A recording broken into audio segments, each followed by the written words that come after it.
Hello everyone, this is Ninja Girl, Sakura here, back with another Yashahime Princess Half-Demon review. This past weekend, we got Season 2, Episode 3, The Silver Scale Curse. Dang, what a good episode! There were so many revelations, so many questions were answered. It's a lot to take in, but it was damn good. So without further ado, let's just get into it. Let's go through what happened, shall we? So, the episode begins with the girls walking through the forest, with Moroha saying that Jubei had finally remembered how to find Bakuseno, and yeah, that's where they're trying to go. But Towa kind of complains and isn't happy about wandering aimlessly through the forest, because she wonders if Jubei actually even was telling the truth and remembered correctly. Moroha tries to reassure Towa that yes, it's fine, this has to be right, let's go. And then Setsuna also chastises her, reminding Towa that they aren't doing all of this for her. They're trying to get this root from Bakuseno for her, so she can actually fight, you know, without a broken sword. So Towa does stop complaining and just walks along with her cousins. Setsuna then senses something, and she just says, "I think I left my violin somewhere, so let me go grab it," and walks off. The scene then switches to Sesshomaru and Jokin looking after Rin in the Tree of Ages, checking up on her, just seeing how she is. And this is when the flashback begins, with Jokin stating that Rin was 18 when she had the twins. So there you go. I don't know how much better it really makes it, but it is confirmed that apparently when Rin and Sesshomaru got together, she was 18. It doesn't really make it that much better, but it is what it is. So there you go. Awkward, I know. But yes. We then see Rin, and we actually hear her humming the same tune Setsuna plays on her violin. So it might be a subconscious memory from Rin that might be why she's playing that same tune when she does play the violin. So if that's the case, if it's like a subconscious memory Setsuna has, that's actually very sweet. But yeah, we see Rin just waiting on a hill for Sesshomaru to get back. This is the same night that the giant meteor was coming down, the one we saw in episode 15 of season 1. So yeah, the one Sesshomaru and Inuyasha had to team up and get rid of. Yeah, that one. This is apparently all happening on that same night. So yeah, Rin is just waiting for Sesshomaru to get back, hoping that he will be alright and that everyone will be alright, and that her children will be safe. But then, she is approached by Zero, who of course has malicious intent, and Rin can kind of sense it. She's a little bit frightened by her, and yeah, she just says, "Who are you? What are you doing? What do you want?" And Zero just says, "Oh, I'm just somebody who hates half-demons," and she spouts out the same kind of crap Inuyasha had to hear throughout his whole childhood about how half-demons should not exist, how they're abominations, blah blah blah. So yeah. And Rin actually is very brave. She doesn't falter, she doesn't run, she stands firm. But then Zero takes out a silver scale, tosses it on her neck, and says, "Now you are cursed. Your body will slowly decay and become enveloped by these silver scales." Ha! You know, because she's evil and cruel. Sesshomaru then shows up, immediately trying to use the Boxaiga on her. But she, of course, jumps out of the way. And then makes things even worse by using a red thread of fate she had to tie herself to Rin. And taunts him, saying, Sesshomaru, you can't kill me without killing her." And Sesshomaru doesn't move, because what can he do? And she basically taunts him, saying, "Tell me where the twins are, tell me where your daughters are. Then maybe I'll let her live, maybe I'll let her go." And Sesshomaru, stern as ever, is like, "Don't be ridiculous." So he doesn't say where they are, he doesn't want to give up the information. But Jokin, the little troll, I guess it is because he cares about Rin. But he says, if we do tell you, you promise you will let Rin go. You'll fix this, right? And Zero says, yeah, sure, basically. And Jokin almost blasts, but Rin comes up from behind him and says, no, Master Jokin, and shuts his mouth. So, yeah. And then she does something else kind of shocking. She goes up to Sesshomaru and puts his sword next to her neck and says, if somebody has to die, let it be me. Don't tell him where our children are. I haven't even gotten to hold them, but I love our children so much. Do not tell her. If somebody's gotta die, let it be me. So, she loves these kids. And it was honestly very sweet. It reminded me of something Kagome would do, honestly. Maturity is very good on Rin. But, yeah. Sesshomaru just says her name, doesn't move, and Zero, of course, runs away. So yeah, Rin is now cursed. Zero cannot be killed, because if they do, it's over. So, yeah, they're kind of in a tight bind.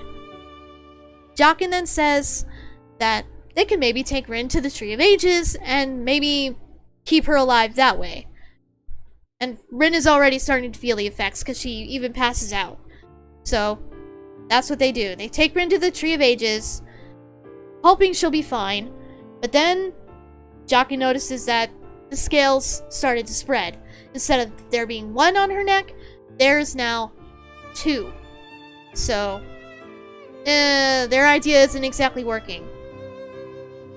But then, Trikio shows up, the spirit of the Tree of Ages, and tells Jokin, you could use the Dream Butterfly to keep her in stasis, basically.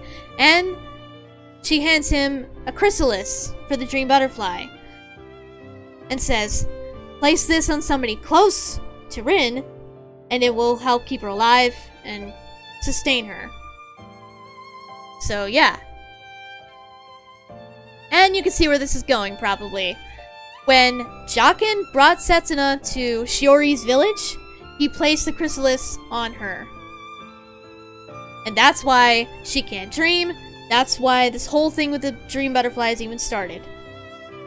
What I'm curious of, though, is does Sesshomaru know about this? He might know about the Dream Butterfly, but he might not know who it is attached to. So, And if he did that and placed it on Setsuna without Sesshomaru's permission, he's gonna be pissed when he finds out. But we don't know. Sesshomaru wasn't there when Jokin was talking with Trikio. That's why I say that, so he might not even know about that. So, that could be trouble for him. But yeah. So that's how Setsuna got cursed with the Dream Butterfly thing. And we also know why Sesshomaru decided to seal Inuyasha and Kagome in the Black Pearl. He didn't want them to go after Kidabaru or Zero. And he knew that they would. So that's why he sealed them. Now, I kind of get that logic and I kind of don't, because I think that could have just been solved by Sesshomaru telling Inuyasha and Kagome, you can't kill Kidabaru, you cannot kill Zero, otherwise Rin will die. I think they would have understood that. Although I also understand that Inuyasha and Kagome, being who they are, they would want to find a way to save Rin, despite that somehow.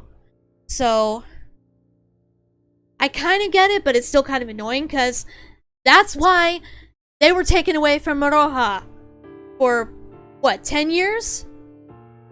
So, geez, Sesshomaru, you could have just told them.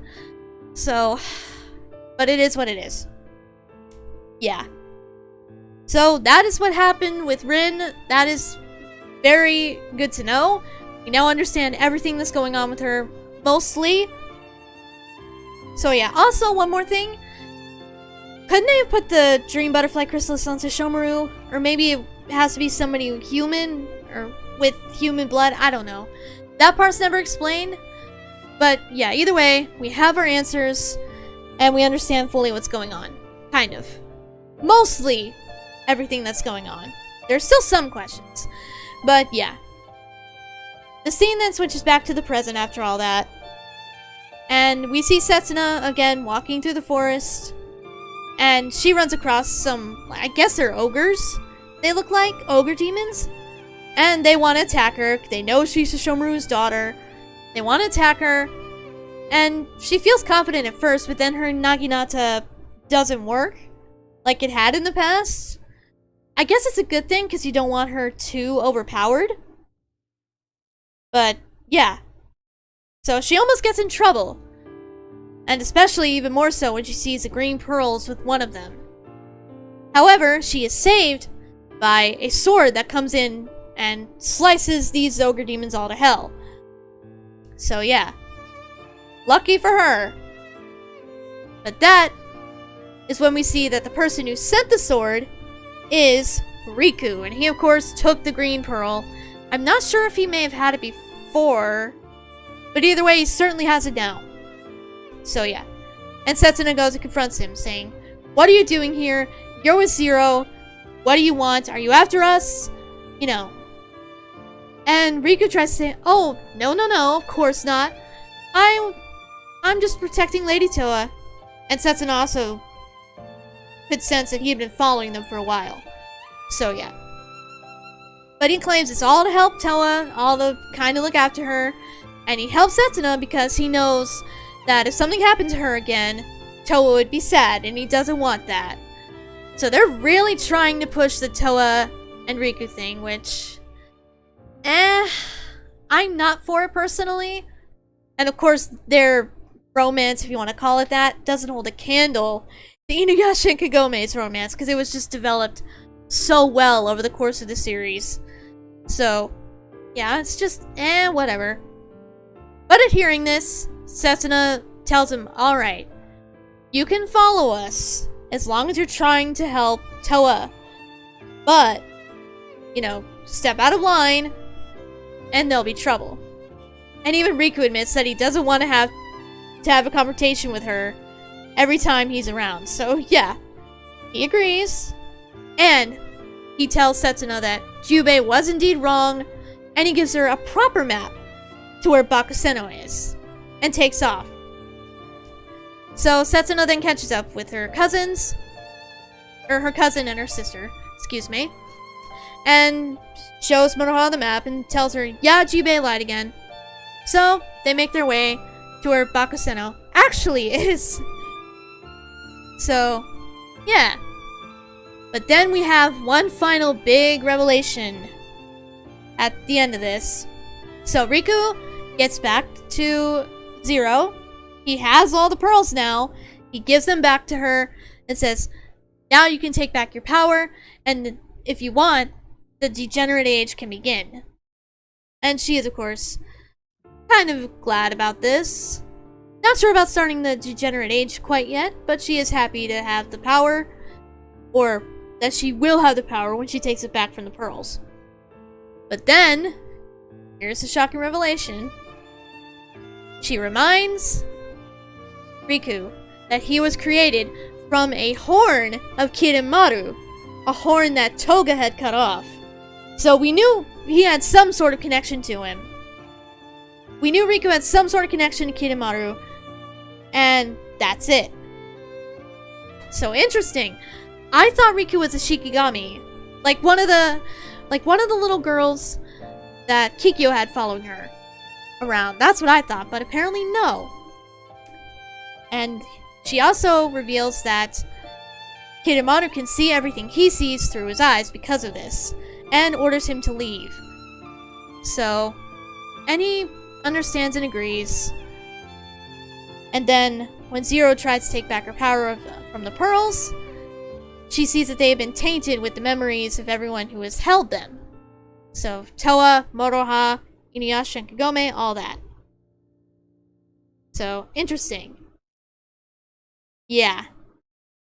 And apparently Sesshomaru had put the pearls in Towa and Setsuna's eyes, knowing that this would probably happen. Again, interesting.